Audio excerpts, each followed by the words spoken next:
Welcome to my YouTube channel Assam BS Center. যদি তোমালোকে চেনেলটো সাবস্ক্রাইব কৰা নাই, চেনেলটো সাবস্ক্ৰাইব কৰি ৰাখিবা এনেকুৱা ধৰণৰ এডুকেশ্যনাল ভিডিঅ' পাই থাকিবা।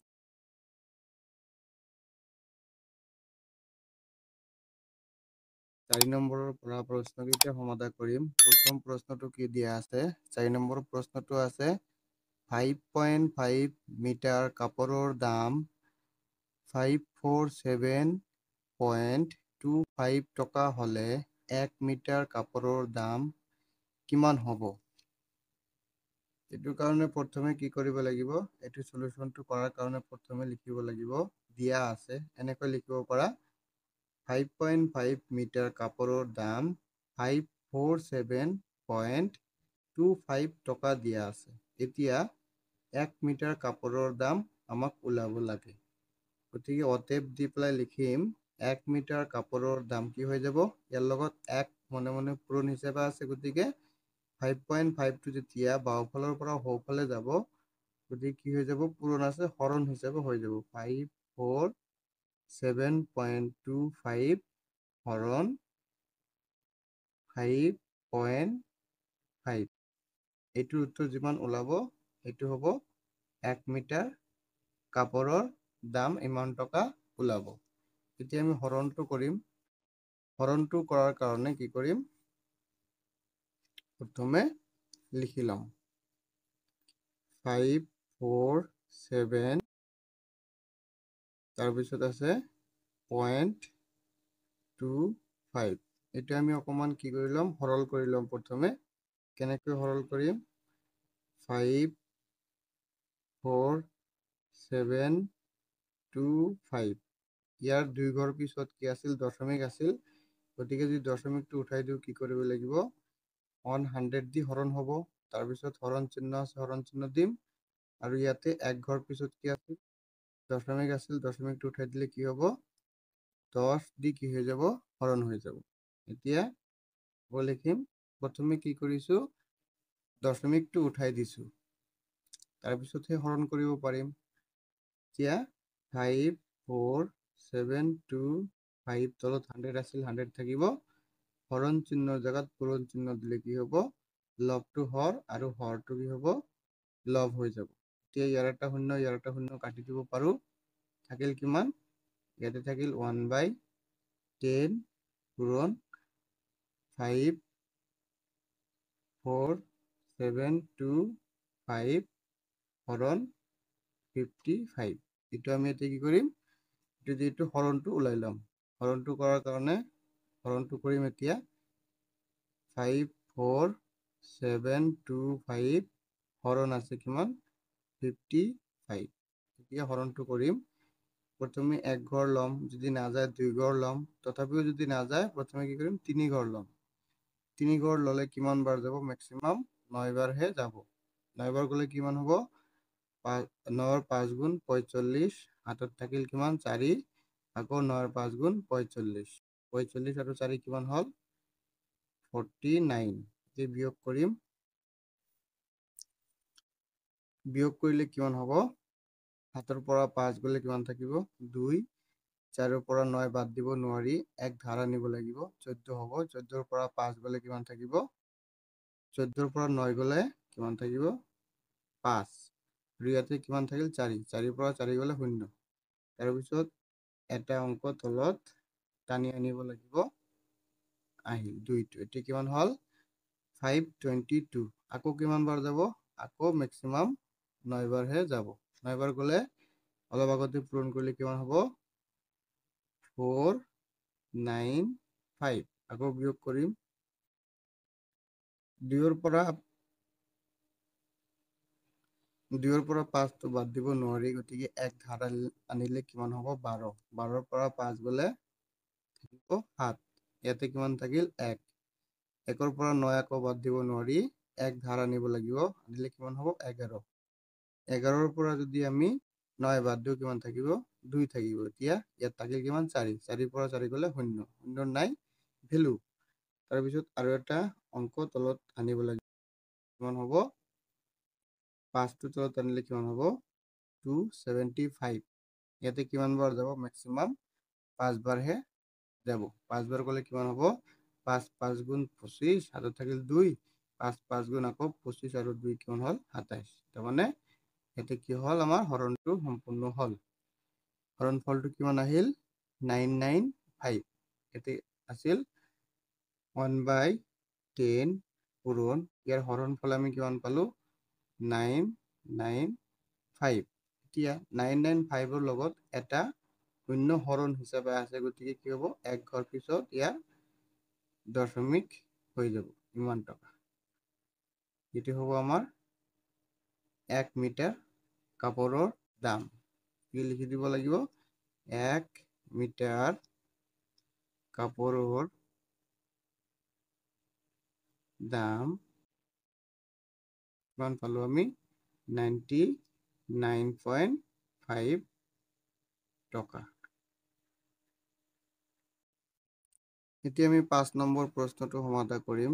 প্ৰশ্নটো আছে, এখন গাড়ীয়ে 3.5 ঘণ্টাত 150.5 কিলোমিটাৰ দূৰত্ব অতিক্ৰম কৰিলে 1 ঘণ্টাত অতিক্ৰম কৰা দূৰত্ব নিৰ্ণয় কৰা। তাৰ কাৰণে ঠিক আগৰ দৰে কৰিব পাৰো। 4 নম্বৰ প্ৰশ্ন নিচিনাকৈ এইটো কৰিব পাৰিম যে দিয়া আছে এখন গাড়ীয়ে 3.5 ঘণ্টাত অতিক্ৰম কৰে 150.5 কিলোমিটাৰ। অতএব কি লিখিম? 1 ঘণ্টাত অতিক্ৰম কৰে কি হ'ব? 3.5 টো বাওঁফালৰ পৰা সোঁফালে যাব গ'লে কি হ'ব? পূৰণ হিচাপে আছে, গতিকে কি হৈ যাব? হৰণ হৈ যাব। 150.5 হৰণ 3.5।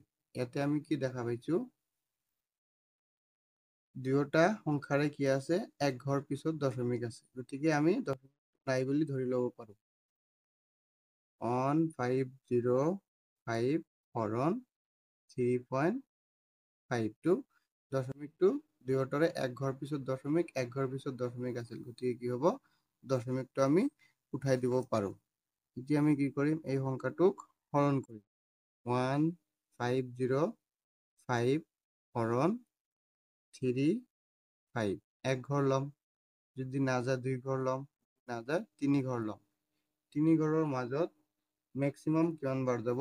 মেক্সিমাম 4 টাইমছ যাব। 4 বাৰ গ'লে কিমান হ'ব? 4 5 গুণ 20। 20ৰ শূন্য হাতত থাকিল 2।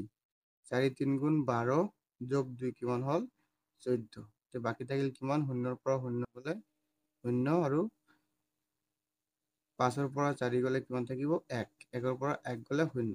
এতিয়া তাৰ পিছৰ অংকটো তলত টানি আনিলো, কিমান হ'ল? 105। এতিয়া 105ৰ মাজত 35 মেক্সিমাম কিমান বাৰ যাব? মেক্সিমাম 3 বাৰ যাব। 3 বাৰ গ'লে কিমান হ'ব? 5 3 গুণ 15, 5 হাতত থাকিল 1। 3 3 গুণ 9 হাতের একে কিমান হ'ল? 10। তাৰমানে আমাৰ কি হ'ল? হৰণটো সম্পূৰ্ণ হ'ল। আৰু হৰণ ফলটো কিমান পালো? 43। গতিকে ইয়াৰ হৰণ ফলটো কিমান আহিব? 43 কিলোমিটাৰ। কিলোমিটাৰটো আছিলে, কিলোমিটাৰটো দিব লাগিব। এতিয়া লাষ্টত লিখি দিম 1 ঘণ্টাত অতিক্ৰম কৰে গাড়ীখন অতিক্ৰম কৰে 43 কিলোমিটাৰ। সেইটো হৈ যাব ইয়াৰ উত্তৰ। তাৰপিছত আমি 6 নম্বৰ প্ৰশ্নটো সমাধান কৰিম। প্ৰশ্নটো আছে, পাইকাৰী দৰত 10 কিলোগ্ৰাম আলুৰ মূল্য যদি 186.50 টকা হ'লে প্ৰতি কিলোগ্ৰাম আলুৰ মূল্য কিমান হ'ব? একেদৰে কৰিব পাৰিম। দিয়া আছে 10 কিলোগ্ৰাম আলুৰ মূল্য 186.50 টকা। এতিয়া কি ওলাব লাগে আমাক? 1 কিলোগ্ৰাম আলুৰ মূল্য কিমান হ'ব? যেতিয়া এই সংখ্যাটো বাওঁফালে পূৰণ হিচাপে আছে, সোঁফালে গ'লে কি হৈ যাব? হৰণ হৈ যাব। 186.50 হৰণ 10। ইমান টকা টো হৰণফল ওলালে কি হৈ যাব? 1 কিলোগ্ৰাম আলুৰ মূল্য ওলাই যাব, যিটো আমাক নিৰ্ণয় কৰিব দিছে যে প্ৰতি কিলোগ্ৰাম আলুৰ মূল্য কিমান হ'ব। এইটো কাৰণে কি হ'ব? 186.50 এইটো যদি পূৰণ দি লিখো, হৰণৰ জেগাত পূৰণ দিলে কি হ'ব? 1/10 হৈ যাব। এতিয়া যেতিয়া এটা সংখ্যাৰ লগত এটা শূন্য দি হৰণ হিচাপে থাকে, তেতিয়া কি হয়? দশমিকটো এক ঘৰ কি হয়? বাওঁফালে আহে। গতিকে এনচাৰটো ওলোৱা অতি সহজ। জাষ্ট কি হৈ যাব?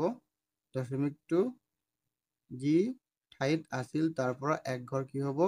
বাওঁফালে আহিলে উত্তৰটো ওলাই যাব। কাৰণ কি? এটা শূন্য দি হৰণ হিচাপে আছে। গতিকে এনচাৰটো ওলাব 18.650 টকা।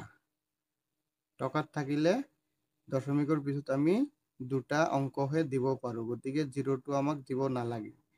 জিৰ'টো এনেও জিৰ'ৰ কোনো মূল্য নাই। গতিকে লাষ্টত লিখিব লাগিব কি? এইটো কৰি 18.65 টকা হৈ যাব ইয়াৰ শুদ্ধ উত্তৰ। আৰু লাষ্টত লিখি দিম প্ৰতি কিলোগ্ৰাম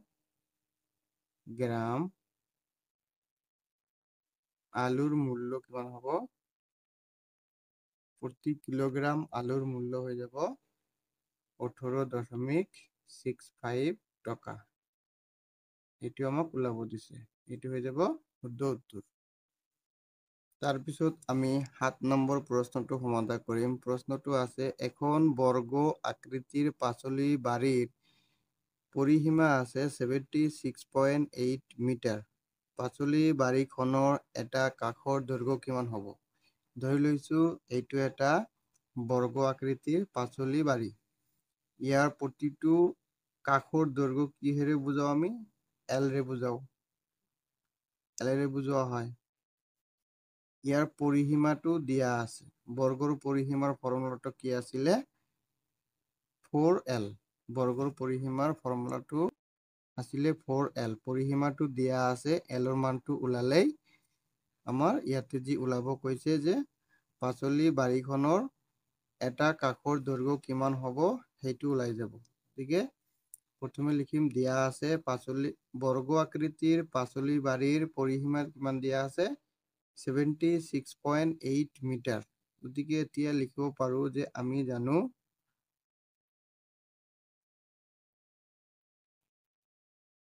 আমি জানো বৰ্গৰ পৰিসীমা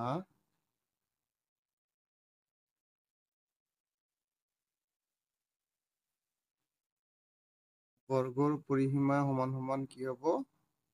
4L সমান সমান কিমান দিয়া আছে? 76.8 মিটাৰ দিয়া আছে। গতিকে ইয়াৰ পৰা আমি কি পালোঁ? ইয়াৰ পৰা আমি পালোঁ যে 4L সমান সমান 76.8 মিটাৰ পালোঁ। গতিকে এলটো যদি ৰাখোঁ, 4টো কি হ'ব? বাওঁফালত যিহেতু পূৰণ হিচাপে আছিল, সোঁফালে গ'লে কি হ'ব? হৰণ হৈ যাব।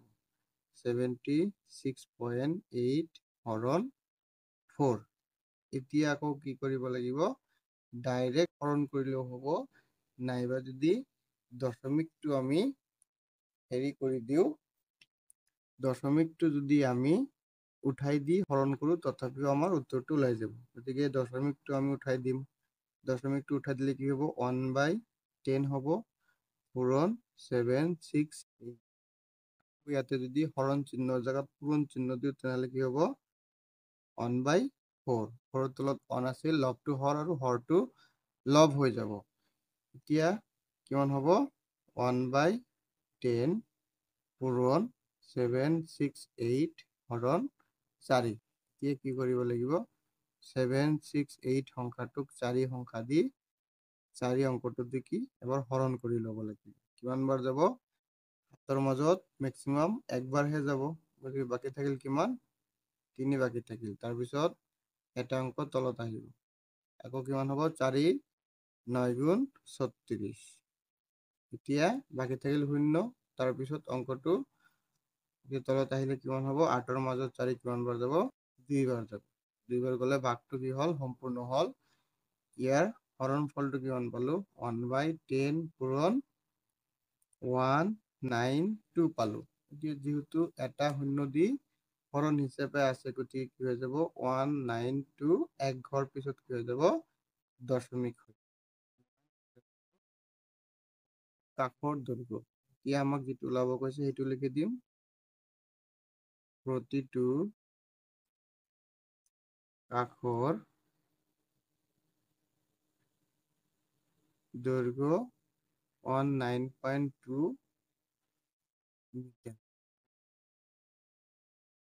এতিয়া আমি 8 নম্বৰ প্ৰশ্নটো সমাধান কৰিম। প্ৰশ্নটো আছে এটা আলোচনা কক্ষৰ প্ৰস্থ 5.5 মিটাৰ আৰু কালি 74.25 বৰ্গ মিটাৰ। তেনেহলে কক্ষটোৰ দিক কিমান হ'ব বা দৈৰ্ঘ্য কিমান হ'ব? আমি সাধাৰণতে জানো আলোচনা কক্ষ কেনেকুৱা হয়? আয়তকাৰ আকৃতিৰ হয়। এইটো আমি ধৰি লৈছো আলোচনা কক্ষ। ইয়াৰ প্ৰস্থ দিয়া আছে 5.5 মিটাৰ আৰু কালি দিয়া আছে 74.25 বৰ্গ মিটাৰ। গতিকে প্ৰথমে লিখিম দিয়া আছে প্ৰস্থ 5.5 মিটাৰ আৰু কালি কিমান দিয়া আছে 74.25 বৰ্গ মিটাৰ। তাৰপিছত আমি কি কৰিব পাৰো? আমি জানো আয়তৰ ক্ষেত্ৰত কি হ'ব? কালি সমান দৈৰ্ঘ্য পূৰণ প্ৰস্থ হ'ব। গতিকে এইটো প্ৰথমে কি কৰিম? চেঞ্জ কৰি দিম। এইখিনি এইফালত আৰু কালিটো সফলত লিখিম। এতিয়া কি চাম? দৈৰ্ঘ্যটো আমাক ওলাব লাগে। দৈৰ্ঘ্য প্ৰস্থৰ মান কিমান দিয়া আছে? 5.5 মিটাৰ আৰু কালি কিমান দিয়া আছে? 74.25 বৰ্গ মিটাৰ দিয়া আছে। যেতিয়া দৈৰ্ঘ্যটো থাকিব, দৈৰ্ঘ্যটো যদি এইফালে থাকে তেনেহলে 5.5টো বাওঁফালৰ পৰা যেতিয়া সোঁফালে যাব পূৰণ হিচাপে আছিল, ইয়াতে কি হৈ যাব? হৰণ হৈ যাব। 5.5 হৈ যাব। হৰণ 74.25 হৰণ 5.5। এতিয়া আমি কি কৰিম? দশমিক চিহ্নটো উঠাই দিম। দশমিক চিহ্নটো উঠাই দিবলৈ হলে কি কৰিব লাগিব? 74.25 হৰণ কিমান দিব লাগিব? 100।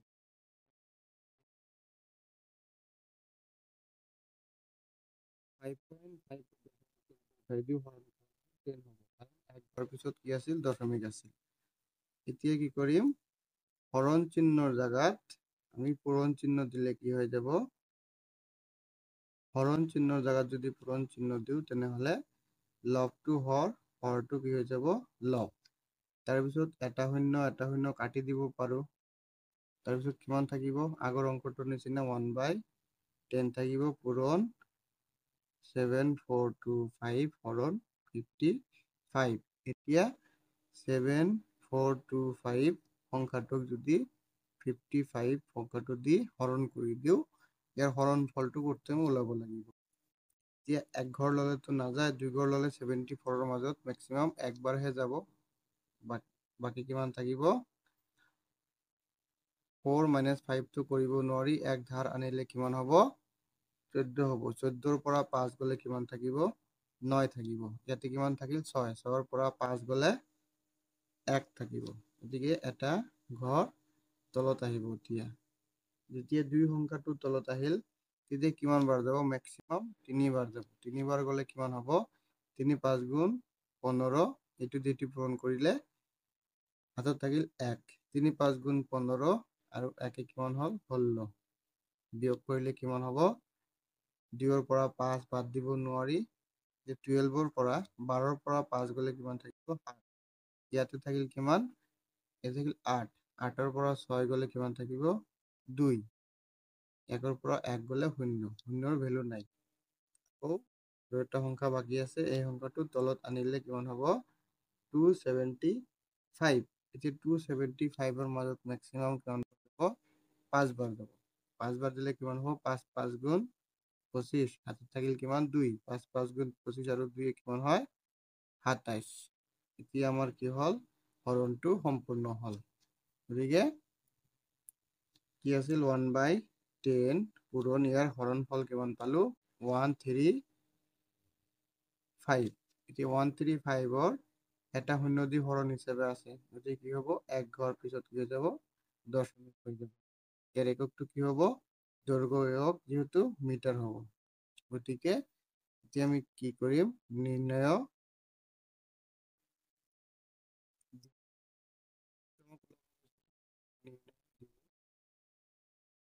13.5 মিটাৰ হৈ যাব। এইটো হৈ যাব উত্তৰ।